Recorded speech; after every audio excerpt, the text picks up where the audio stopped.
I'm Rip Esselstyn, and you're listening to the Plant Strong Podcast. Today on the Plant Strong Podcast, I am thrilled to introduce you to a wonderful and vibrant plant-based couple, Erin and Dusty Stanczyk. They not only are going to share their personal plant-based journeys from paleo to plants, but they're also going to unveil their secrets of creating a happy, healthy plant-based family with 3 pillars that you don't want to miss. I'm going to have their story right after these messages from Plant Strong. Cruciferous cousins, I want you to know that we have created a new customized bundle builder at plantstrong.com. I understand that it can be hard to commit to large quantities of our products before trying them. So now you get to choose exactly what you want for your kitchen, and then we will pack it and ship it right to your door. This way, you get maximum flexibility, you get to enjoy only the items that you need, and you can save 15% when you decide to subscribe. I would encourage you, create your own customized box today by visiting plantstrong.com. My guests today are Dusty and Erin Stanczyk. They grew up in Nebraska, the land of corn, but also the heart of cattle country, which played a major role in their lives. However, towards the end of college, multiple health scares for both of them, such as anxiety, panic attacks, and acid reflux, made them question their lifestyle choices. It then took a few years, and with the inspiration from this guy named Dr. Caldwell B. Esselstyn Jr., they transitioned to a whole food, plant-based lifestyle and haven't looked back. Now at the age of 38, along with 3 young children, the Stanczyks open up about how they thrive as a family on their YouTube channel, Eat, Move, Rest. It's also the 3 tenets that we discussed today from their first book, the Happy Healthy Plant-Based Cookbook. Let's meet this wonderful couple, Dusty and Erin Stanczyk. Erin and Dusty Stanczyk, I want to welcome you guys to the Plant Strong Podcast. It's an absolute pleasure to be looking at 2 young, beautiful faces with a young, burgeoning family. Congratulations. Hey, Thank thanks, you man. so Appreciate much. it. We're glad to be here. Yeah, when Erin said that we're going to be on your podcast, I was pretty excited. It's a big deal for us, so thanks for having us. Definitely. I think your father was kind of our entry point into this crazy diet and lifestyle that originally we had thought we were going to wither up and blow away on. Yep. Yeah, well, that's hardly the case, right? No withering or blowing up. That's interesting. So I can't wait to dive into your stories, talk about your new book that just launched earlier this last month in January. Yeah. And you do mention, I read the book. You guys have done a phenomenal job with this right here. Thank you. Happy Healthy Plant-Based Cookbook. Thank you. Kind of says it all, right? Very simple. Right. It doesn't get more hashtag friendly than that. No. Was that intentional? Like, how did you come up with the name for this book? Oh man. Honestly, we didn't. Our team was just like, guys, They were like, how do you describe this? And we're like, we're a happy, healthy family. And they were like, stop right there. Stop right there. That's the title for the book. So that's about as far as it went. And to be honest, we weren't sure that we loved the title. We thought it was kind of cheeky, but they were like, no, this is great. And so we're like, hey, whatever. And honestly, I feel like everything was taken. It's crazy. Yeah. There's no such thing as an original idea anymore. It's like everything's already been done. Yeah. Well, yeah, just when you think that's the case, something new and exciting springs forward. But I think this is perfect. And where am I talking to you guys from? Yeah, we live in Southwest Florida, a little bit south of Sarasota, kind of between Tampa and Naples over here on the West Coast. So, all right. So have you been hit by any of the? All of them. All of them. Okay. We just keep having to evacuate. It's crazy. You're talking about hurricanes? Yeah, Yeah. I'm guessing that's what Well, you're we going to say. moved down here from Tornado Alley in Nebraska Right. to Hurricane Central, apparently, which I never had paid attention that closely to hurricanes before. And everyone had told us, oh, they mostly go to the East Coast. Well, Yeah. they decided to shift directions and hit us in the Gulf. We got hit head on with Hurricane Ian just months after we had moved down to Florida. And we're like, what are the odds of anywhere we could have picked to live in the United States or in the world? Yeah. This awful hurricane passes right over our home and sustained 200-mile-an-hour winds, which was crazy. It was crazy. It was and we're nuts. still here. So apparently it wasn't quite crazy enough to scare us off. And so you mentioned Nebraska. Yeah.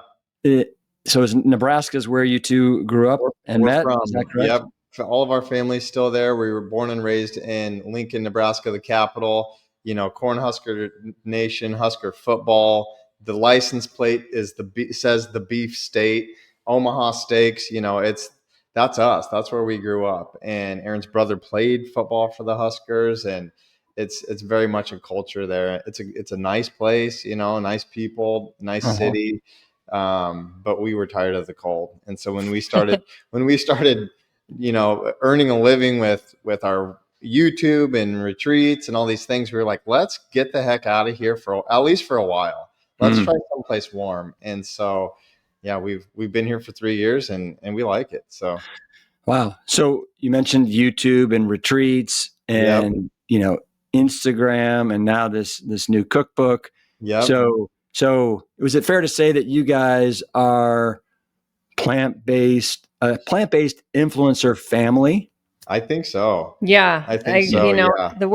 The term influencer can sometimes have a negative connotation, but I'm like, I guess essentially that's what we are doing is having an influence on others. Let's use this platform as a way to spread a good message, a wholesome, happy message, because there is so much darkness in the world. And a lot of people are like, oh, why do you have your kids on the internet? But we're like, we feel almost like we owe it to others to be like, hey, this is what's possible. Even people who feel like they feel good. I felt good, but I didn't realize I could feel great. And I didn't realize that same for our kids. You don't have to be raised on Skittles and all the different, processed packaged foods. So right.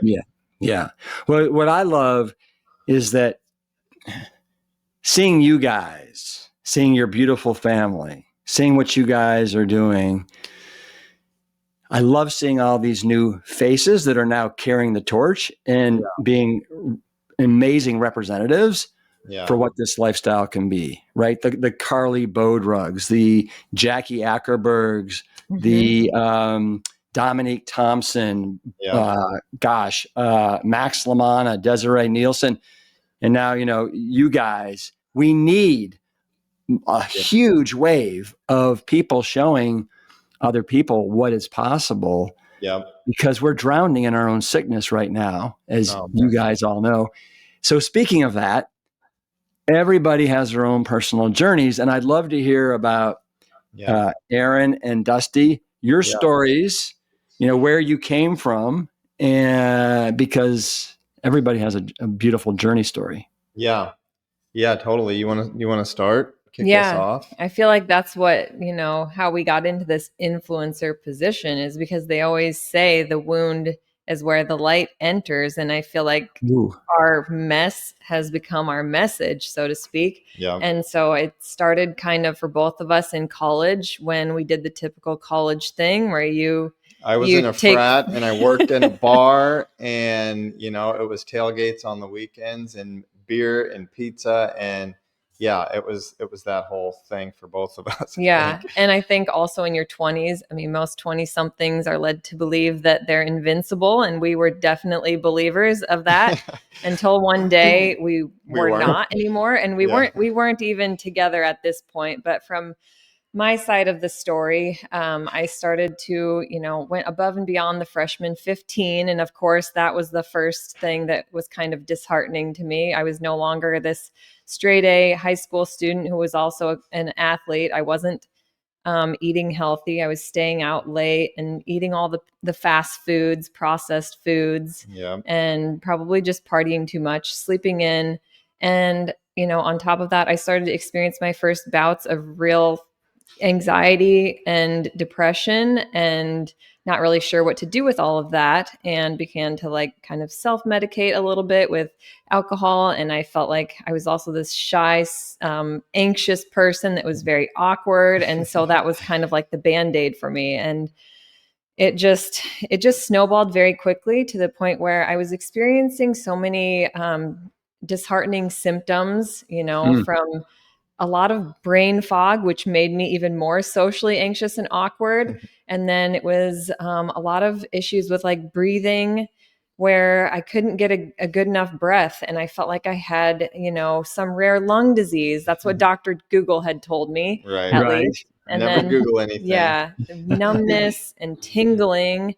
I had hormonal imbalances and irregularities and acne and mood swings, and just it was just all so much all at once that seemed to snowball at the same time. And I come from a family of physicians. My dad's a family medicine doctor. And so it was very, very easy for me to, go into his practice and say, Dad, I've got this, this, and this going on. He lined me up with all the specialists to see. And after coming out of MRIs and CT scans and everything coming back fine, you kind of feel like, oh, wow, what a relief. And then at the same time, you're like, but the symptoms don't just disappear because you don't have a diagnosis. Yeah. And so I'm like, okay, so what am I going to do? I go back to the internet, and it's like, let's stop searching symptoms. Let's start searching for solutions. Right. That's kind of along the same time Dusty and I had reconvened. We knew each other from high school, but then at the end of college, we kind of reconnected. We literally bumped into each other at a bar after finals. I think we maybe had 1 year of school left, but that was the end of probably our junior year, and we started talking, catching up, and we kind of agreed that while we were at a bar right then, we were both sick of it, and so that summer we spent the whole summer on our bikes, buying groceries, cooking good food, better food. I was still very much we need meat at every meal, and I'm grilling and, fish and steaks. But we were going to Trader Joe's getting, the grass-fed stuff and the healthy cuts, free range, the healthy meats. And, we thought we were doing good, and probably were doing better than we had been. You introduced me to the protein obsession. I will say that. Right. Yeah. And so that was us. And we kind of, we had fun, obviously. And so we spent the next year, finishing college and kind of eating this way, eating better, but still, not eating great. And then I think it really changed when you went in for a regular physical checkup and your cholesterol was high. Yeah. So we had been, eating this supposedly cleaner diet with clean proteins. Yep. And my cholesterol was high. And my dad said, well, it runs in my side of the family. Heart disease is very prevalent. Same with your mom's side. So, unfortunately, we're just dealt kind of a not so great genetic hand. And so the nurses were like, it'd probably be best for you to go on a statin. Yeah. And we were what, 24? Yeah. And I'm 24 or 5 years old? So for how long? And getting the news that possibly forever, I thought, well, that doesn't seem right. No way. Same time, I had gone into the clinic to talk to your dad because I had acid reflux, indigestion. I just didn't feel good. But the reflux was so bad that he put me on one medication. Then, I felt great, and I continued to eat whatever I wanted. Of course, I didn't change any of my eating habits. I just took the pill, felt good. And then it got worse again. He's like, well, take another one then. So now I'm, you're looking at a statin drug in your mid-20s. I'm on 2 heartburn medications, like you see the funny commercials of the guys eating the chili dogs and, they take their Tums or whatever. But I'm like, I'm 20 something years old. We should feel better than this. And so again, we kind of both decided, all right, let's look harder at what we're eating. It's got to be. For context, how old are you guys today? 38, both of us. Yep. Got it. Got it. Okay. Yep. So, all right. So this journey started about 15 years ago ish. Probably, yeah. Yep. Maybe not. No, 15. maybe. I think Yeah. we've been married for 12. We've been So yeah. fully plant-based for a little over a decade now. Yeah. Uh-huh. Yeah. Uh-huh. That's So Yeah, but the we- health, we kind of felt like, okay, now we've gotten rid of all of our unhealthy lifestyle habits, and we're going to bed at a reasonable hour and cooking at home. But my, plethora of symptoms were not dissipating. And Yeah. then, going back to like being these straight A type individuals, very type A, and getting that bad report card or the the blood work that says, hey, this isn't so Yeah. perfect, Yeah. really was eating at both of us, I think. And actually my uncle, who's a cardiologist, ended Back up home. Yeah. my dad's brother. He had decided to go vegan, and the whole family basically thought he had gone off the deep end. Oh yeah. Uncle And Steve had officially lost his mind. Yep. And they're like, wow, if there was ever something as a midlife crisis, this is it. But And Aaron and I then secretly- Dusty, your uncle was a cattle rancher too. actually is. Yeah, actually is. And so we've got this like duality. It's family though. So you love them all, and you talk about it. And I grew up hunting and doing all the things, and that's a whole nother story, that side of the family. But Steve, we looked up to because he was the healthy, cool. He was uncle. the long distance marathon runner who and- decided to go vegan. And So we were like, okay, he invited us to this thing, local hospital. He was like, hey, I think you guys would dig this speaker. We show up, and this old guy's talking about bean sprout quesadillas and all the things we had never heard of, showing us echocardiograms, and lo and behold, it was your dad. It was Dr. Wait, so this was where and what year? Can you remember? it was in Beatrice, Nebraska, Yeah. about 20-30 minutes outside of Lincoln, where we're from. Yeah. And that Gosh, I don't had know to what year it be would've like 10 years ago, right? 2015. No. Uh-huh. Yeah, 2014, something. So getting back to what you said at the top of the podcast.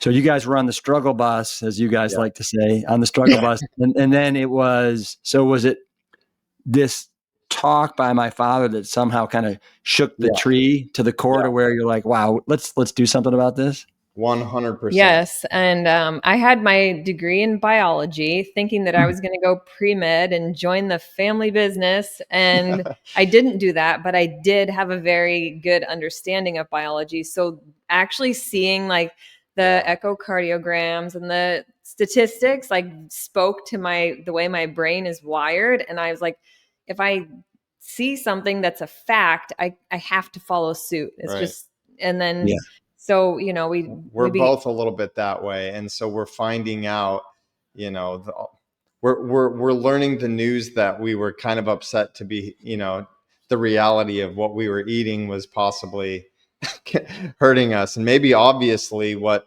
we needed to change. And so again, like Erin said, being type A, we're like, well, we got to do this. We got to do it. So Lent was coming up. It was just around the corner. And we were like, let's go plant-based for 40 days. We all did it. My parents and my Uncle Steve and us decided, let's just try vegetarian for 40 days. Right.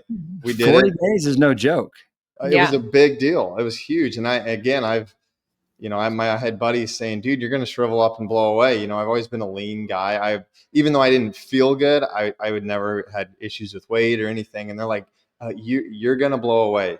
You can't, what do you mean you're not going to be eating eggs and meat or, all these things? But I felt great. We both did. And I was like, dang. And more importantly, we were still alive at the end of 40 days. I think that was our main concern. Like, how are we going to survive? But we did bounce back. And Dusty's always like, tells the story of going through the drive-through and rewarding himself with the juicy burger. Day 41, I went back to the drive-through to celebrate, and slowly but surely started feeling lousy again. But I needed that. I needed that to see, like, it was right there in front of my face. And I was like, I ate this way and I felt good. I started eating crap again and I feel crappy. Yeah. And it's like, Yeah. wow. And that's, no book can teach you that. No other person can teach you that. Like, you kind of have to do that for yourself. And I was like, wow, okay, now I get it. And now it's solidified. Let's dive into the book. Yeah. Which you basically have 3 pillars, which they're simple and they're brilliant, right? Just like the title of your book. Yeah. Basically, you're saying, hey guys, let's do these 3 things. Let's eat more plants. Yeah. Let's move daily, and let's rest intentionally. So let's walk the Plant Strong listener through those 3 things, and let's start with eat, right? Yeah. Because as you guys say, what you eat can make you or it can break you. Totally. Yeah. So and I've got a bunch of questions, but is there anything you want to say around eating? I think especially coming from the Midwest, and the vegan, or the V word, as we like to say, can have a lot of negative connotations with it, and you automatically feel judged or isolated. We try to steer clear of it and instead be more inviting and say, look, nobody can argue with more fruits, more vegetables, more fiber, essentially, just more color on your plate. Because the way we were eating before, and the way most people are eating, is a lot of beige. Bland, Erin always used to say, foods. you're feeding me you're giving me another beige dish. And I was like, what? A beige? I'm like, oh yeah, there's no color here. I get it. And so, like, by the content we create, we bring the color even in our kitchen here. Everything is just bold and bright and beautiful. And there it is. Yep. Yeah, we say, eat the rainbow. Yep. So I think that nobody can really argue with that. It's started to seep into, like Erin said, even our house and our kids and everything, and maybe even moving to Florida. It's just, we live a very vibrant, colorful life, and it really does. They say you are what you eat. My grandma always used to say it. You've always heard it, but it becomes true. And it's the portal. Food is the portal for, I think, all of us, right? So it's like, oh, we could yell at people till we're blue in the face, saying they need to run and rest and all these things, but food. Well, food can be fun, and food is delicious, and it can be rewarding, and it's a good place to start. So we're like, we need to come up with a book that has amazing, delicious, and easy recipes. And foods that energize you to make movement possible and enjoyable. So you have the energy, and there's so many different modalities. Like, we always just tell people, do what moves you, what excites you, what do you enjoy, especially when you're getting started. Like, don't have somebody write you up this really intense weightlifting plan if you would rather be out on your bike or dancing. It's kind of like the eat, move, rest locomotive too. You start your morning with a healthy green smoothie, we say, for sure. You have the energy, you feel good, you're clear.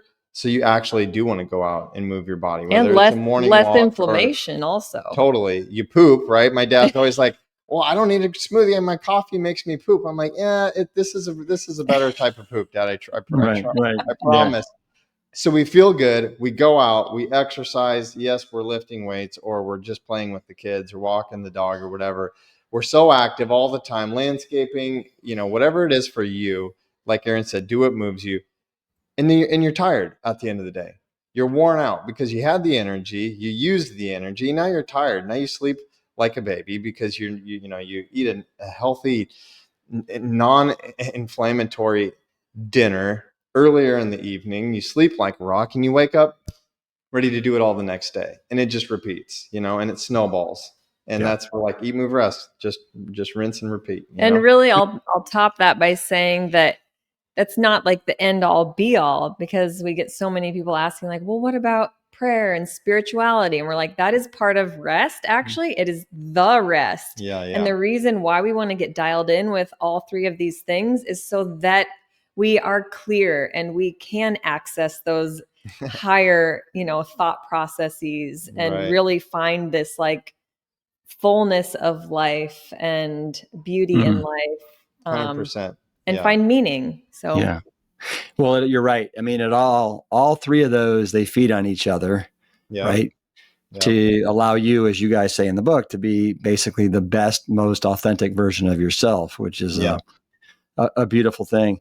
I'd love to move back to eat, Yep. and then spend a little more time with move and rest, because I can tell you, rest is something that I don't do intentionally, Yeah. and you guys really focus on intentionally, resting, moving, eating. But I want to come back to movement and rest. So with Yeah. eating, Erin, you've got 3 absolutely gorgeous babies. You and Dustin do, Thank but you're you. the one that gave birth to them. Yeah. Max, Liv, and Zoe. Yeah.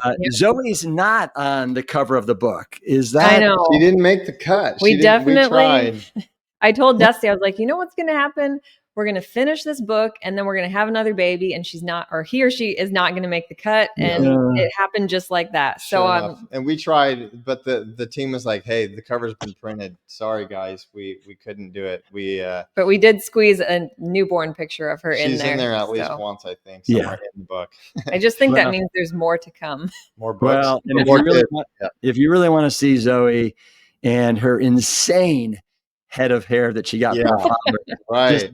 just go to the Eat Move Rest at Eat Move Rest on Instagram, and it's awesome. Yeah. So three pregnancies, all. Do you guys? Let's take a step back. Yeah. Do you guys refer to yourselves as whole food, plant-based, vegan? What's your terminology? Definitely whole food, plant-based, and high raw, I would say, but less and less so with the kids because, hey, we got waffles and pancakes to make. Daily. Yeah. I think but definitely we try to steer clear, like Erin said earlier, of the V word, because it can be a little divisive, and people can politicize that word, and you can be a vegan and eat canned peaches and smoke cigarettes. I think maybe your dad even said that once, and it's true.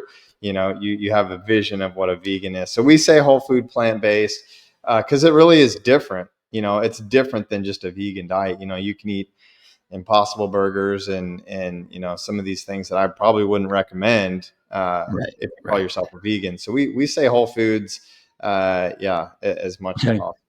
So as a whole food, kind of plant-based family, are there any foods that you avoid in the plant-based kingdom, like oils or, I don't know, coconut or something like that? Yeah. We are oil free. We do put it like in the kids' dishes a lot of the times just for the sake of caloric density, but we both find that our digestion is better without the oil personally. And heartburn again for me. I haven't had any of my reflux medication or anything in 10 years since eating this way. But if we go out, we were in New York City and just over the holidays and went to Little Italy and got, had a feast there, and it was so much fun.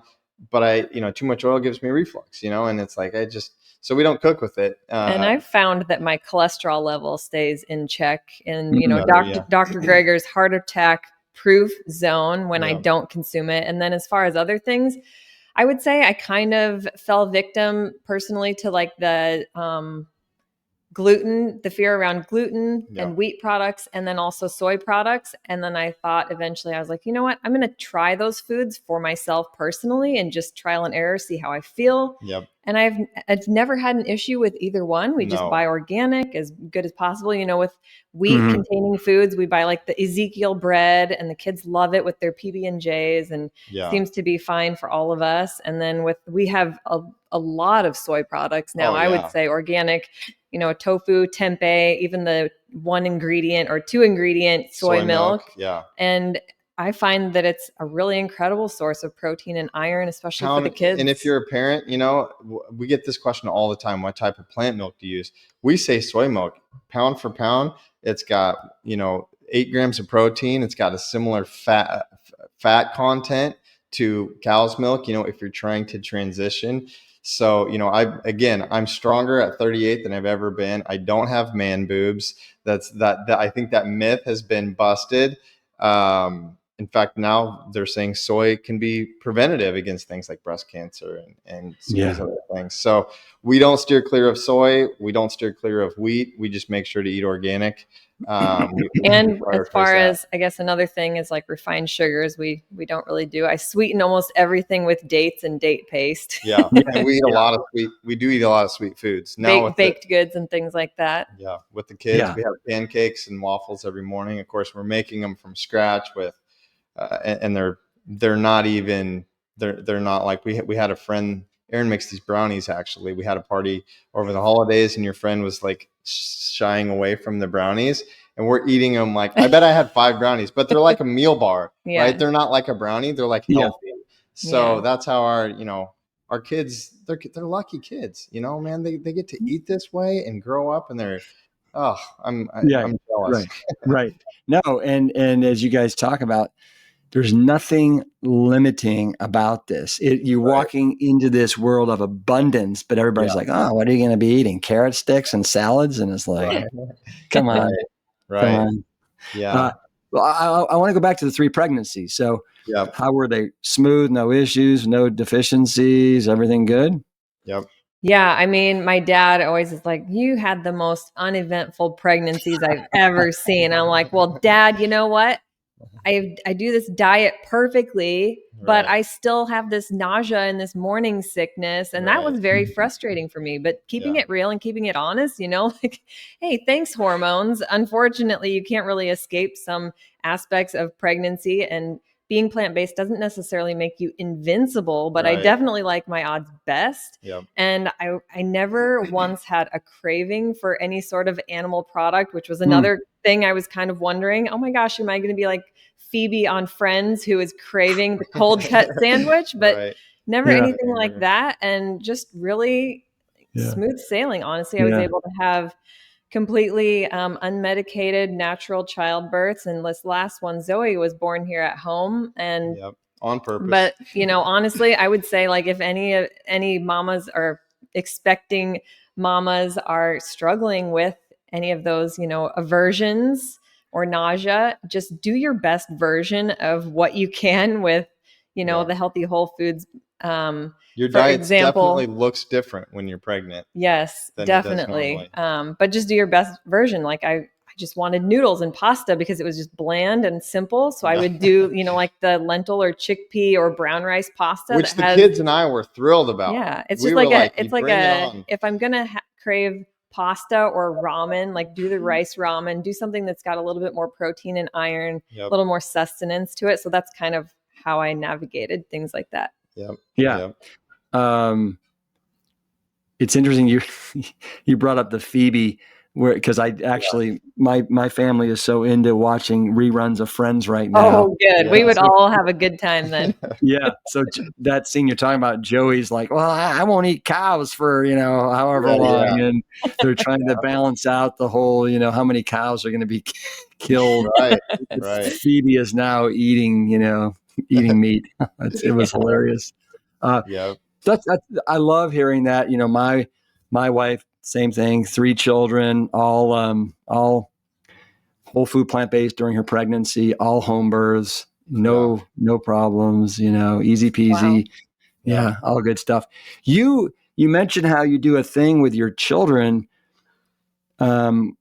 because everybody always asks, are your kids like also whole food plant-based? And I'm like, ever since they were born. But you would do something called baby-led weaning. Can you describe what that is?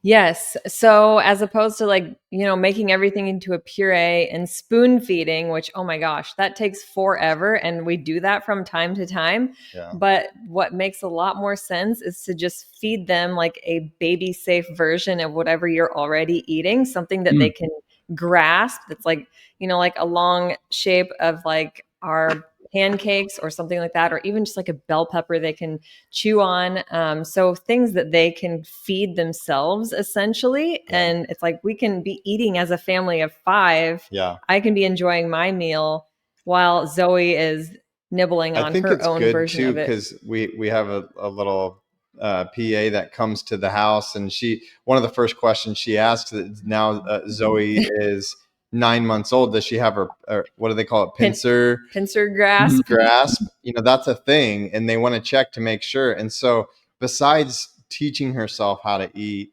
learning what she likes, it's good for their brain. It's good for dexterity, for them to be like actually feeding instead of just sitting there with food dripping down their face. Even though I was guilty of that yesterday, I was shoving smoothie in her mouth because she was loving it. But I think it's good for them. I think it's good for them. And then we're not having to make a separate recipe or meal. She's Right. just eating some form of whatever we're eating and, Right. feeling acclimated to all of these healthy whole foods. Yep. So do Max and Liv, are they acutely aware that they eat differently than most of their friends and families? And are they like cool with it?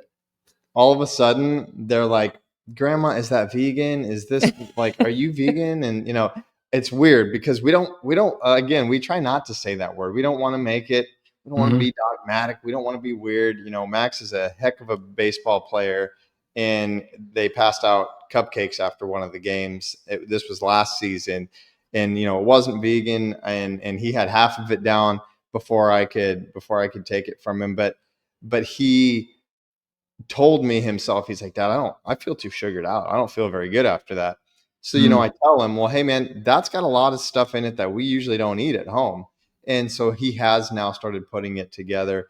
And yeah, they obviously, whether they're watching our YouTubes with us or something, they've picked up on the fact that we are vegan, even though we don't use that word. And cousins, and it's really difficult to let go of that control because on one hand, we want to limit their intake and exposure to those kinds of foods. But on the other hand, like, I don't want to be the food police that, gives them this disordered perception of like, this is healthy, this is not, this is good, this is bad. Like we try not to label the foods and freak them out too much.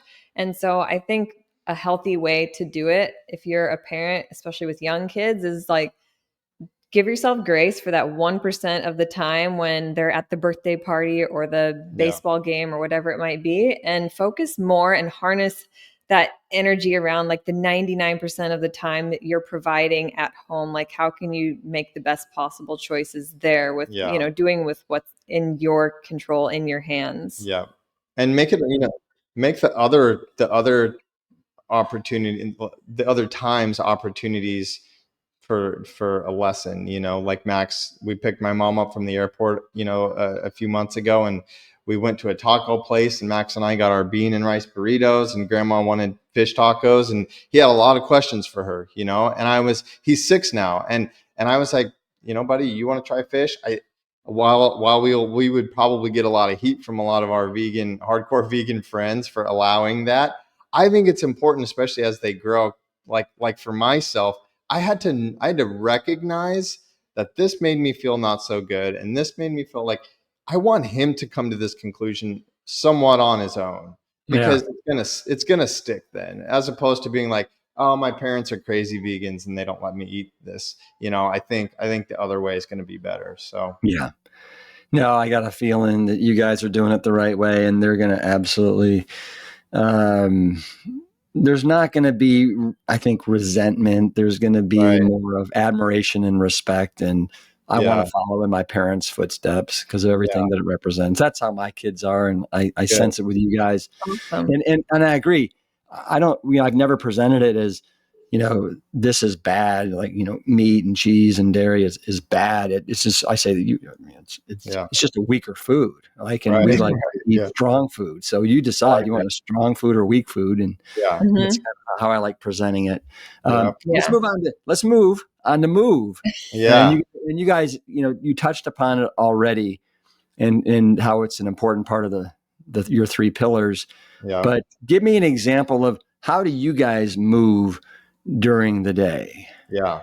I think for me personally, being this like crazy busy mom and always present with the kids, working from home, it's The way that I sustain it is with our garage gym that Dusty and I have been like adding pieces to over the years. So Yeah. we've got like a full weight set. I could be okay with that alone. It doesn't have to be crazy if you want to do it yourself at home, and like a yoga mat, you know? And so I spend almost every late morning out there with the kids who are bouncing on the rebounder. And now Max has figured out that on my Peloton, there's this like lane break that's like kind of a video game where you turn the knob and the little wheel moves. And so he likes to get on the Peloton and pedal. And so we can all be out there together, and it makes it possible for me to stay consistent with it. So that's kind of where I'm at with movement. I think we always say too, whether it's food or movement, make the healthy choice the easy choice. And so for us, we could, first of all, it's hard to get to the gym. If I have time, I love an hour away from everybody at the gym. It's great. But let's be realistic. Max is, we're always chasing kids. He wants to be out in the yard throwing the ball or whatever. The home gym, like Erin said, it's a little expensive. Get on Facebook Marketplace, get on, eBay. You can find rowers and bikes and weight sets for so cheap, and start collecting, because it's a lot easier to just step outside in the garage barefoot in your underwear on a Saturday morning, you know what I mean? And get some weights in, especially with kids and stuff. There's so many guided workouts for free on YouTube. So that's usually what we're up to. Yep. What in your opinions is the best type of exercise that somebody can do? Yeah. I think something that couples cardiovascular exercise with strength training, because they both have their place. But if you can get a little of both in, I think that's going to be the best case scenario. So I like to do like 30 minutes of heavy lifting. And then, like I said, get on my Peloton for 20 or go out for a jog. We'll do it like I'll run and Max will ride his bike with me. So I think a little bit of both is the best. Same thing. Yeah. If I had my ideal workout, and that being said, I have been going to the gym lately, I think more than anything, because I need a timeout from the chaos of work and home and kids. That hour away is awesome for me. And I'll do the same thing. I'll do 10 minutes on the rower. It's great for cardio, but it really warms up, my back and my upper body. And then I lift, I lift as heavy as I can, as much as I can. And I just, you hear about bone density, and you hear about balance, and you hear about so many things in regards to weight training. So even though Erin and I are pretty long and lean, we do prioritize heavy lifting, I think. So yeah. Well, that's wonderful. I tell people the exercise that's best is the one you're going to do. Exactly. Right? For sure. I think, and then we all know that everybody's in a different circumstance depending upon where you live, access to, gyms, whatever. Walking. I mean, there's so much wonderful research showing the benefits of walking. And so let's not deny ourselves one of the greatest forms of movement that we as hominoids were meant to do. Yeah. Walking vegans, right? Aren't walking vegans like the healthiest, most long-lived something? Did Dr. Greger say something like that? I think so. Yeah, maybe. But anyway, and I love the way you guys are just preaching, be consistent, right? And that's something that I've done now for over 40 years with my swimming and biking. So love it. Good stuff. Let's move on to rest. You guys really have a lot of great things to say about rest. You open up that chapter, Benjamin Franklin, or you said, I think it was Benjamin Franklin that said, well, you'll be able to sleep when you're dead in your grave. But that's not the right mentality. Right? Yeah. So what's your definition of rest?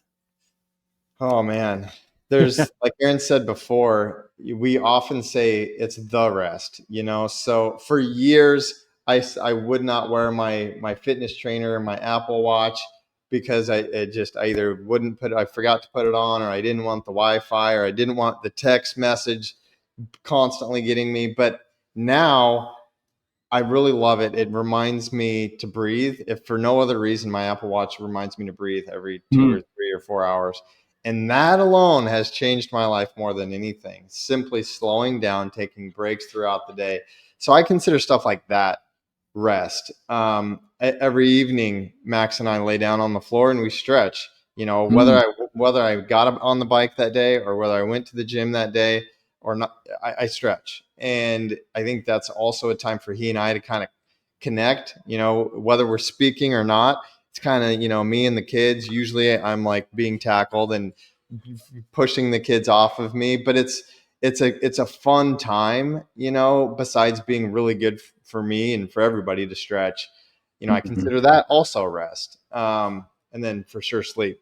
Yep. With the kids, sleep can be hard, but man, I don't think there's a night that we don't get at least 8 hours of sleep, you know, and we're fortunate to have a little bit of that flexibility. You know, we're working from home, but if we go to bed at midnight, we don't get up till late. You know, if we go to bed at 10, we can get up, you know, we'll get up earlier. Like today we were up early.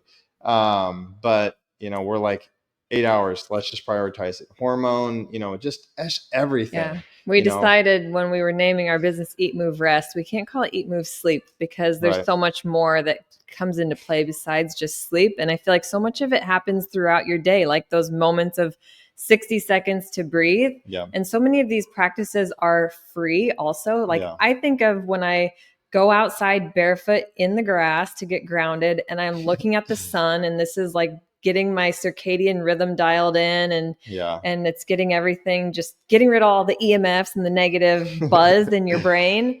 And all of these things help at the end of the day when it comes time to lay down to sleep. And you know, and it's free. Simple it's all free. So it's free. You can buy the EMF mat and the red light and and before you know it, you've spent $10,000 on contraptions. Or you can take your shoes off and stand on some dirt and stare at the sun, you know, before 10 a.m. I think they say, you know, all of these things. And we consider that the rest, the recovery, the recharging, you know. Then of course, you know, family time and just slowing down, the spirituality, you know, higher power, all of that good stuff. It all comes into play. Yep. Yeah. Well, you have the 7 types of rest, which really, you know, and going through that list, really, I was like, wow.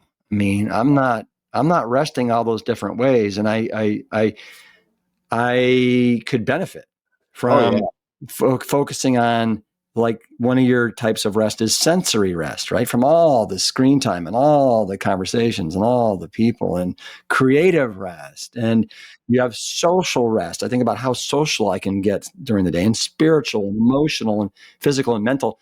So each one of these are wonderful, different individual kind of types of rest that can benefit us.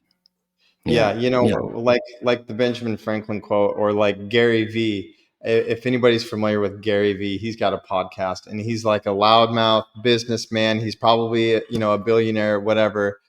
But he's like, sleep when you're dead. I'll sleep when I'm dead, you know. And he talks like this, and I'm like, dude, you're gonna be dead before you know it. You're probably gonna be dead before the rest of us if you don't rest. And so I say, forget about that, man. Get your rest. You know, again, whether it's any of those 7 types or simply just more sleep, man, my life has changed for the better. We focus less on pace and more on just the direction, keeping our feet pointed in the right direction. Yep. That's good. You got a lot of really profound quotes there. Zingers. The wound is where the light enters. That's a good one. That's Erin's specialty. I love that. And what was the other thing you said? Our mess is your what? Message. Message. That's good. That's really good. Yeah. So I got one more question for you on this little section, and then I want to move on, talk about some of the recipes. You talk about building a relationship with a higher power. Yeah. What is your higher power? What's you two and your family? Yeah, we're Christ followers. We were born and raised, I guess you could say, cradle Catholics or Christian. Even though we sometimes struggle with being Catholic, we definitely are Jesus people. I think, you know, we both have taken the courses and met with the people and attended the churches from our honeymoon in Italy, and all these things. We've really dug in to our faith and learning more about that over the years. And you do research on religion, and there's so many religions that have a common denominator of like the people seeking after God, right? And we're supposed to be doing things to please God and searching for Him and finding Him. And then I heard a pastor and an author, one of my favorite guys, say Christianity is completely different. It turns that idea on its head, because God made Himself man in the form of Jesus and sent Him to find us. And I was like, whew.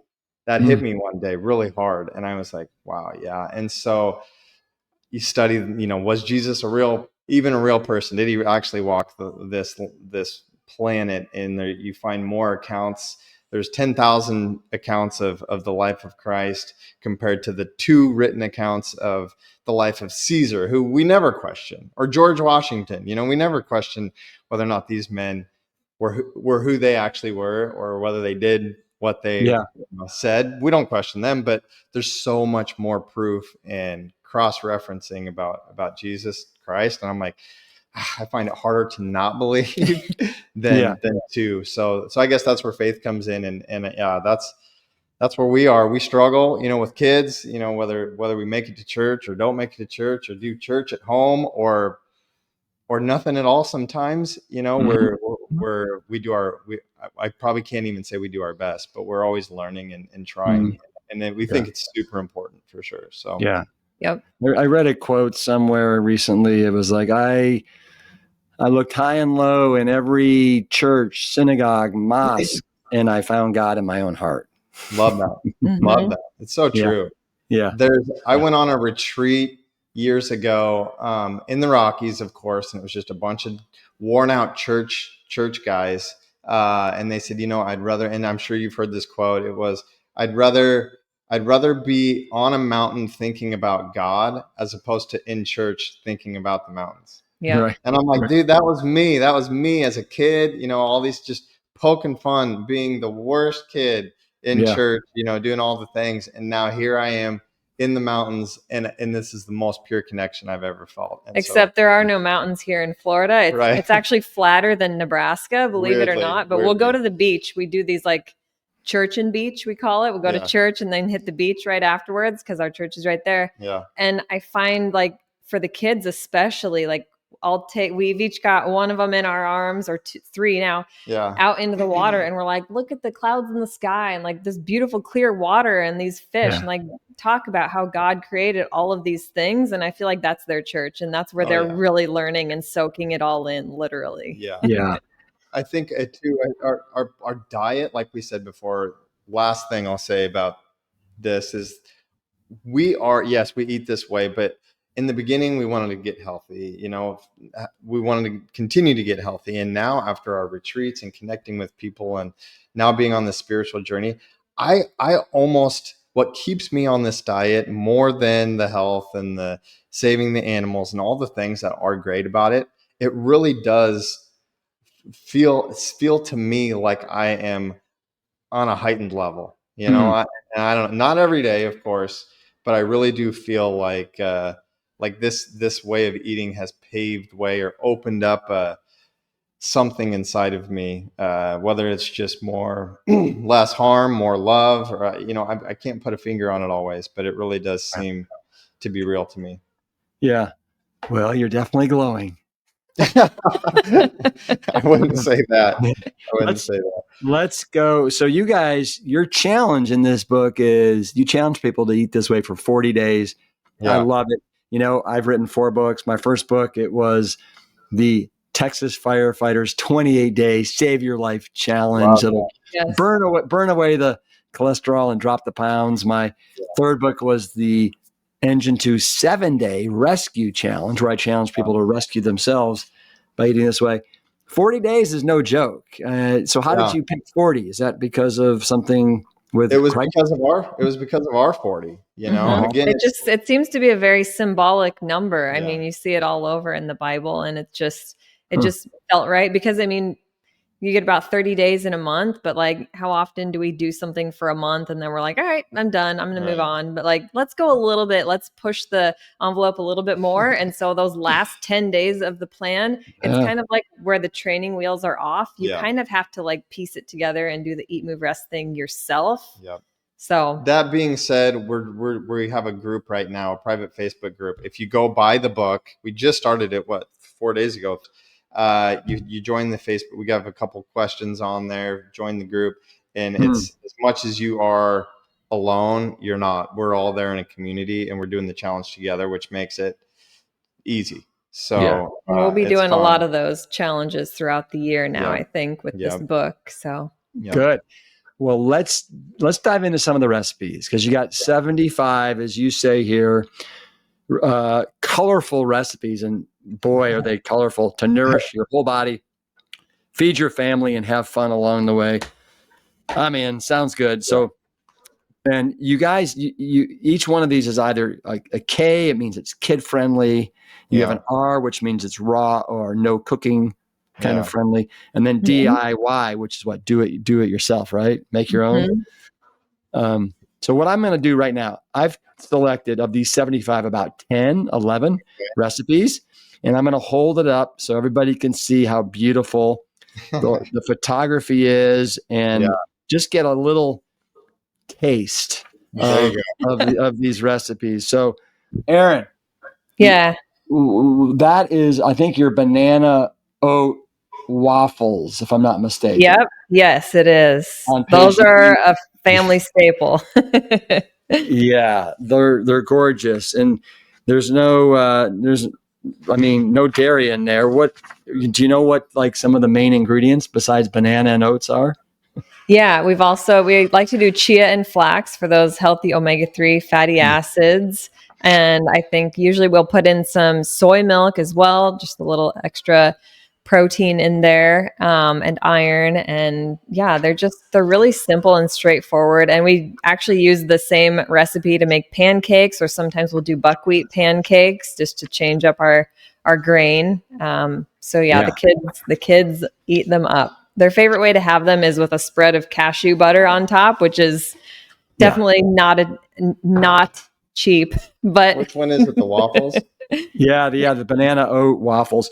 But on the next page, you've got the flip-free pancakes. Why are they flip-free? Explain that to me.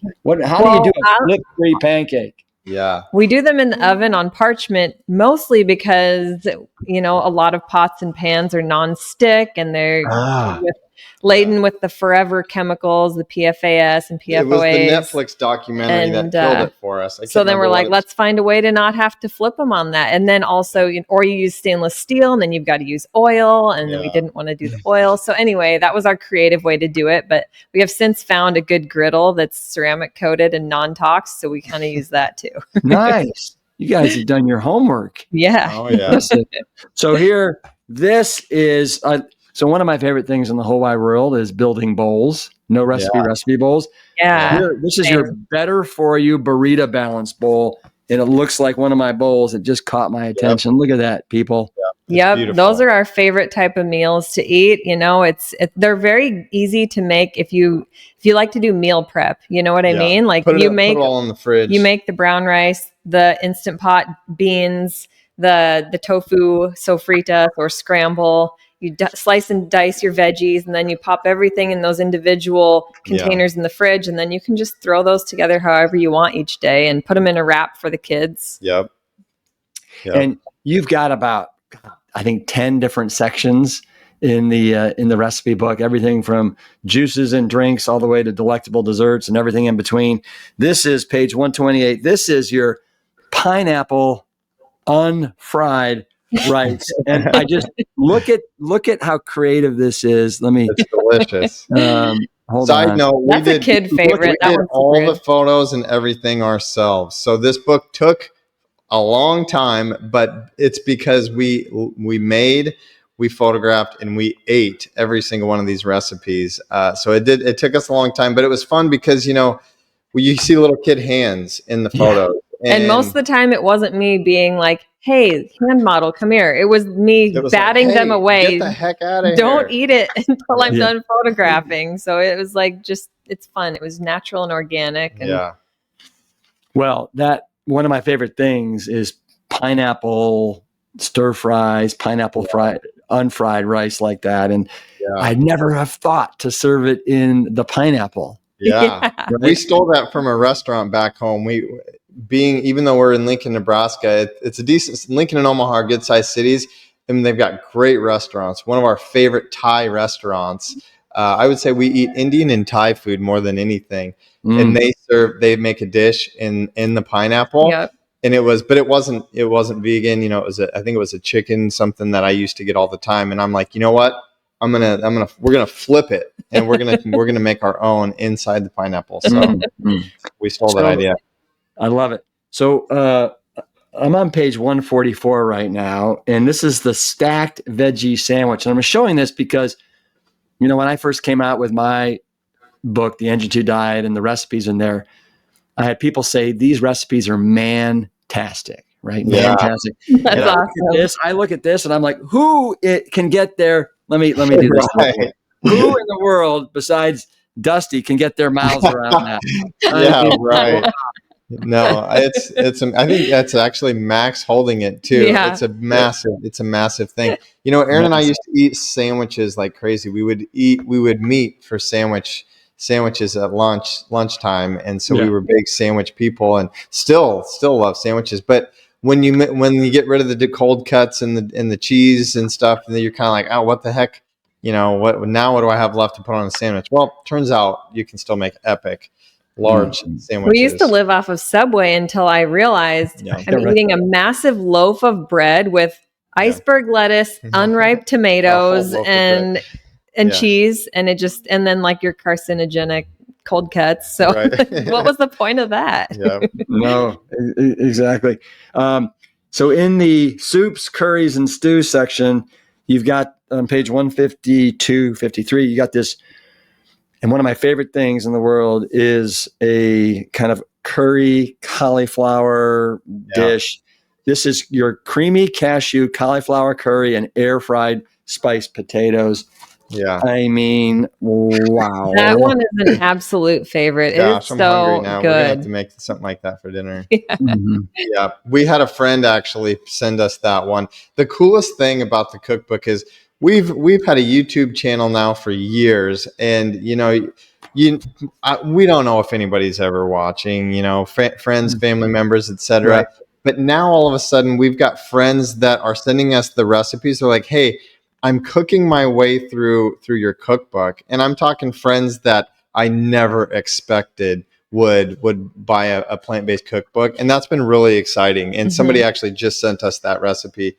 I think it was our friend Amelia out in California. think we are those people. There's so many of our recipes hidden all over on different places on social media, and now it's really nice to have all of our favorites in one spot, because we still have to refer to our own recipes to make them a lot of the times. Right. So one of my favorite dishes in the whole wide world, besides a curried cauliflower potato dish, is a shepherd's veggie pot pie. Oh, that one is really good. This is something that I want to make tonight at home. With the potatoes on top. I think the potatoes might have been your idea, Erin, on top. I think that instead of a crust. Yes, it doesn't get more comfort than that, but it's good for you too. It loves you back. Crying out loud. We got to open this thing up. We get lazy with the kids. We forget we need to make something. So one of the things that you guys have, it's really creative, and I love some of the things that you've done that I've never seen before. And this is on page 187. This is under the sweet and salty snacks section. It's banana sushi. Who knew? Oh, nice. Wow. Sometimes, I mean, it's like you got to get fun and creative with the kids, and yeah. Erin got invited on Fox News, believe it or not, New Year's Day. Unfortunately, the bit got cut, but we flew all the way there and we prepped, and I think that was their request, was they wanted the banana sushi We got on bumped TV. because of breaking news. Otherwise, you would have Oh. seen that one on, Right. on I'm national sorry. TV. So what? How do you put a hole through the banana, or what have you done there to You get just something have inside of it? to slice it lengthwise and Yeah. then kind of spoon or scoop out the middle of The little both sides and seed, then soft, fill it yeah. with whatever you're going to fill it with and put it back together and slice. Yeah. You have to get creative with kids, man. Otherwise, they like something one day, and the very next day they decide they don't like it. So you got to surprise them. You got to throw curveballs at them. Tell me, what do you have on top of the bananas, and what do you have inside of them?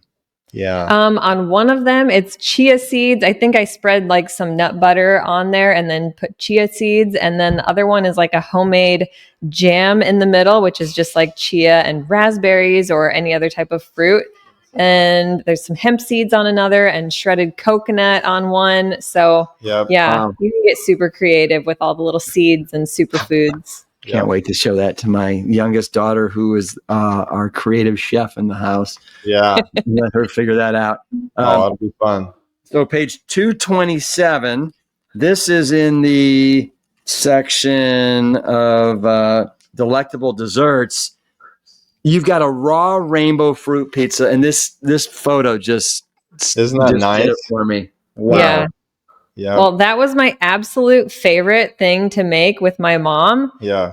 Growing up as a kid. So I'm like, I have to veganize this because it's just so good and so pretty and fun to make too. Like that's a fun one to let the kids decorate and get creative with. Yeah. Yeah. And it's sweet like a dessert, but of course, it's not gonna make you feel like most desserts do. So it's great.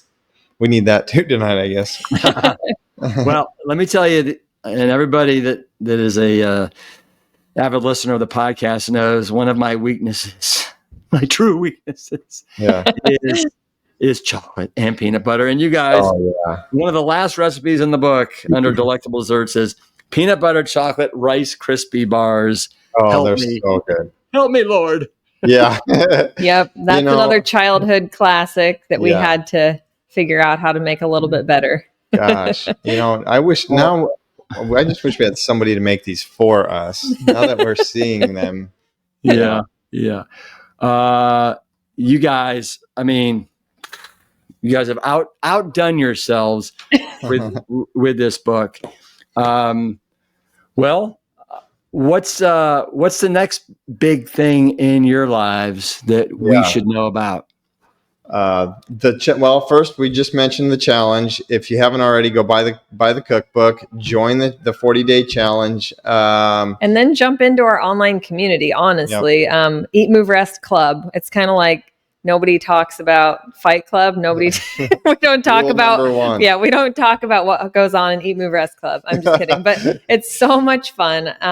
It's just a great place to get that accountability and that community piece, which, like Dusty said, like, I don't know, back in Nebraska, we kind of found like we went away, like into hiding because a lot of our old playmates and playgrounds fell by the wayside. Yeah. And then we started building it back up with this online community. And then we started hosting retreats and getting to meet people who knew everything about us. And so another thing that's on our radar is picking back up with our worldwide retreats. We'd love to continue doing more in Costa Rica, but also we're looking into Italy and Spain and Portugal. We've got a friend in Portugal who is she's gung ho, and I'm like, hey, if you're going to help us plan it, let's do it. So possibly Portugal in October. So stay tuned. Wow.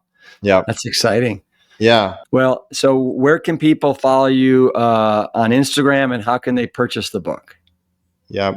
On Instagram at Erin Stanczyk, at DB Stanczyk, and then at Eat, Move, Rest. But we're very active on our personal accounts. We answer all of our DMs and all of that stuff. And then as far as the book goes, eatmoverest.com/book has many different places you can select from, or just get on your favorite online retailer and you'll be able to find it. Yep.